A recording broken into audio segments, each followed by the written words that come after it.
Ya, kepada para mukimat yang sampai sekarang masih ngotot membatalkan nasab Ba'alawi. Walaupun saya perhatikan sudah banyak berkurang drastis ya, para mukimat itu sudah banyak yang sadar, yang sudah bertobat lah ya. Jadi begini, saya punya latar belakang ilmu hukum dan praktisi di pengadilan. Pernah juga menangani kasus perselisihan tentang nasab di pengadilan. Nah, saya akan menjelaskan apakah nasab itu sebenarnya bisa dibatalkan. Ya. Nah, kalian yang tidak ngerti ilmu hukum, ya, termasuk di dalam hukum Islam, kalian harus paham bahwa yang namanya pembatalan itu adalah terminologi hukum. Ngerti enggak terminologi hukum? Terminologi hukum itu istilah hukum. Apalagi berkaitan dengan pembatalan nasab. Saya katakan bahwa tidak ada yang namanya pembatalan nasab. Jadi kalau kamu baca kompilasi hukum Islam yang terkait dengan perselisihan mengenai nasab itu, kamu bisa baca di pasal 101 dan 102 kompilasi hukum Islam. Ya. Bahwa istilah yang dipergunakan di situ itu bukan pembatalan, melainkan pengingkaran. Itu pun orang yang diberikan hak untuk melakukan pengingkaran itu adalah seorang laki-laki terhadap anak yang dilahirkan oleh istrinya. Seperti itu. Makanya kalau siapa itu, Mogi Nur Fadil sama Sugeng atau pun yang lain-lainnya yang pernah mengatakan bahwa hasil tes DNA ya menurut kaidah Muktamar NU ke-31 bisa dipakai untuk membatalkan nasab. Itu pernyataan yang bodoh sebodoh-bodohnya. Dan itu bisa menyesatkan umat itu kalau dipercaya. Mereka itu bukan ahli hukum nasab. Ahli hukum saja bukan. Mereka tidak ngerti apa itu pembatalan nasab itu. Dan mereka tidak ngerti latar belakang dari rumusan kaidah nasab itu dalam Muktamar NU yang ke-31. Mereka tidak ngerti. Kaidah yang dirumuskan di dalam Muktamar itu istilahnya bukan pembatalan, tapi menafikan. Ya, berbeda ya, membatalkan dengan menafikan itu berbeda. Ini kalau orang hukum, orang yang berlatar belakang ilmu hukum bisa membedakan itu secara jelas. Ya. Orang yang tidak berlatar ilmu hukum banyak yang nggak ngerti apa bedanya menafikan dengan membatalkan. Yang kedua, latar belakang dirumuskannya kaidah berkaitan dengan isbat maupun penafian nasab ya dalam Muktamar NU yang ke-31 itu. Itu kaitannya bukan dengan nasab leluhur, tapi kaitannya dengan nasab yang dimaksudkan di dalam pasal 101 dan 102 kompilasi hukum Islam, yakni penafian nasab ya ataupun pengisbatan nasab dalam perselisihan nasab berkaitan dengan suami dengan istrinya. Jadi kalau ada seorang lelaki yang mengingkari, ya istilah di dalam kompilasi hukum Islam itu mengingkari, ya, yang mengingkari anak yang dilahirkan oleh istrinya, yang semula dianggap sebagai anak dari laki-laki itu. Nah, pengingkaran itu diajukan melalui pengadilan agama. Seperti itu ketentuan di dalam kompilasi hukum Islam. Jadi itu mesti melalui pengadilan. Nanti diuji di pengadilan itu. Ya. Kalau digunakan kaidah Muktamar NU ke-31 itu prinsipnya bagaimana? Ya. Penafian itu atau pengingkaran itu ya diajukan melalui pengadilan agama, itu boleh mempergunakan hasil tes DNA. Tapi nanti akan diuji di pengadilan itu. Hakimnya percaya enggak atau menurut hakimnya itu dinilai hasil tes DNA-nya ini valid apa enggak. Seperti itu. Kalau untuk mengisbat nasab, ya, ini saya masih bicara tentang kaidah hasil Muktamar NU yang ke-31.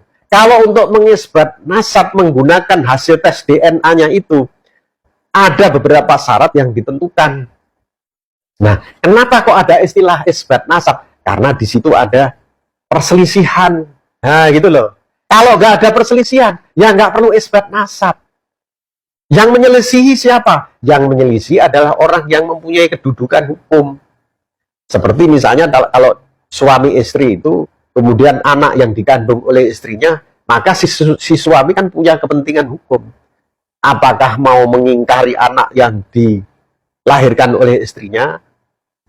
Atau kalau di dalam persoalan isbat nasab itu biasanya ada perkawinan yang tidak dicatatkan di KUA sehingga tidak punya buku nikah, tapi di kemudian hari ada kepentingan hukum untuk mengisbat pernikahan itu, dan anak yang dilahirkan dari pernikahan itu kemudian itulah diajukan permohonan isbat nikah dan pengakuan atau isbat terhadap anak yang dilahirkan dari pernikahan yang tadinya tidak dicatatkan di KUA.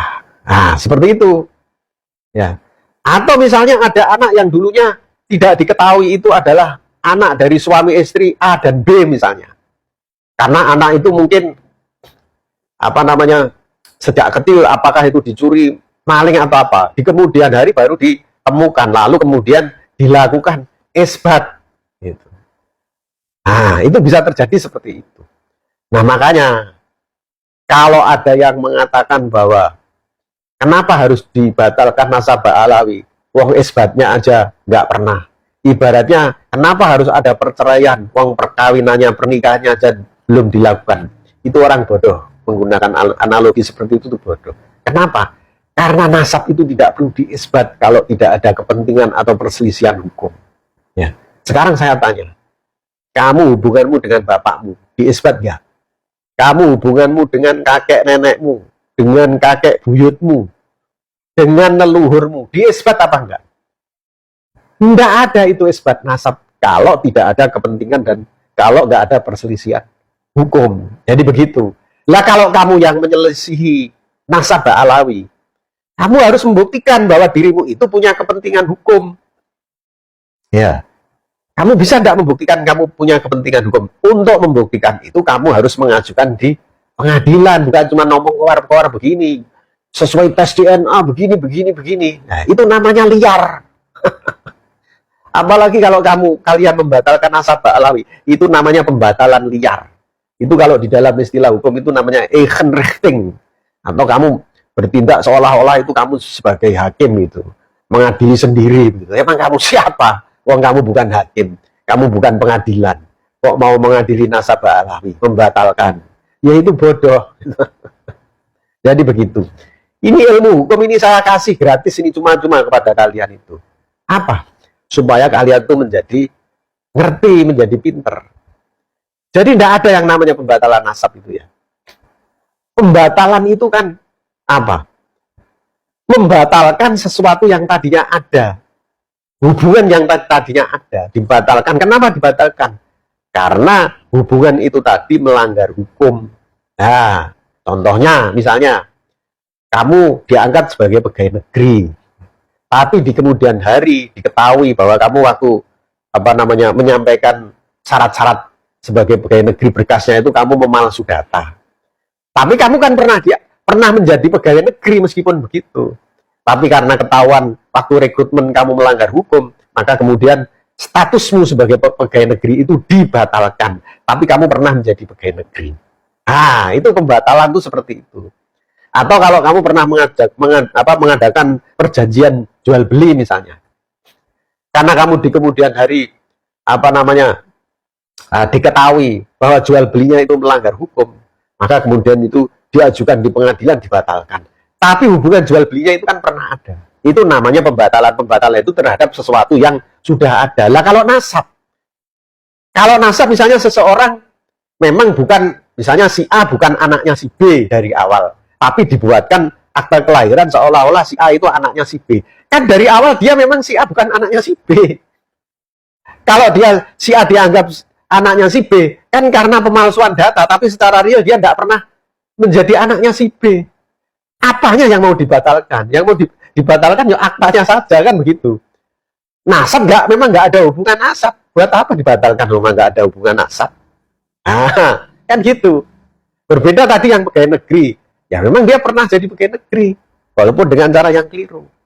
Ya, tadi yang pernah ada yang jual beli, Pernah terjadi jual beli, tapi keliru, kemudian dibatalkan. Kalau nasab, lawang si A itu tidak pernah jadi anaknya si B, buat apa dibatalkan? Kan gitu. Itu cara berpikir ya, nalar itu ya.